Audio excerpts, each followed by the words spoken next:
আসসালামু আলাইকুম প্রিয় দর্শক, কেমন আছেন আপনারা সবাই?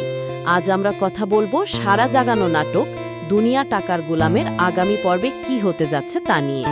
গত পর্বের শেষটা কিন্তু পুরো মাথা নষ্ট করে দেওয়ার মতো ছিল।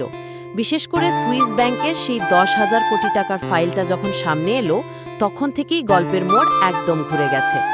আপনারা যারা নাটকটি নিয়মিত দেখছেন তারা জানেন, আমাদের শাহজাদ এখন স্মৃতি হারিয়ে গোলাম সেজে আছে। কিন্তু তার আসল স্ত্রী ফাতিহা তো দমে যাওয়ার পাত্রী নয়। সে যে করেই হোক শাহজাদকে সুস্থ করতে চায়, আর তাই সে নিজের স্বামীকে পিস্তলের মুখে গাড়িতে তুলে উত্তরার দিকে রওনা দিয়েছে। এখন কথা হচ্ছে, আগামী পর্বে আসলে কি ঘটতে পারে? সবচেয়ে বড় প্রশ্ন হলো, ফাতিহা কি আসলেই শাহজাদকে ডাক্তারের কাছে নিয়ে যেতে পারবে?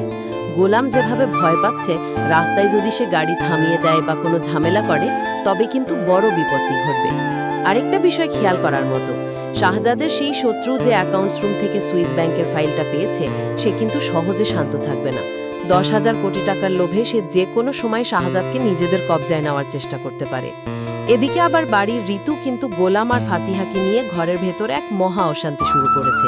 তারা যদি এই সময়ে গোলামের বিরুদ্ধে বড় কোনো অ্যাকশন নেয়, তবে ঘরের ভেতরের শত্রু আর বাইরের শত্রু এক হয়ে শাহজাদের বড় ক্ষতি করতে পারে। তবে শাহজাদের বডিগার্ডরা যেভাবে আগের পর্বে এয়ার অ্যাম্বুলেন্স বা হেলিকপ্টার নিয়ে চলে এসেছিল, তাতে মনে হচ্ছে শাহজাদের উপর কোনো আঁচড় লাগার আগেই তারা অ্যাকশনে চলে যাবে। পরের পর্বে কি তবে ফাতিহা আর গোলামের গাড়ির পেছনে সেই বডিগার্ড বা গুন্ডারা ধাওয়া করবে? ফাতিহা কি শেষ পর্যন্ত শাহজাদের স্মৃতি ফেরাতে পারবে? সেটাই এখন দেখার বিষয়।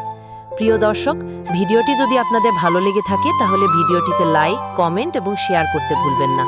আর ভিডিওটিতে যদি নতুন হয়ে থাকেন তাহলে চ্যানেলটি সাবস্ক্রাইব করতে ভুলবেন না। ধন্যবাদ।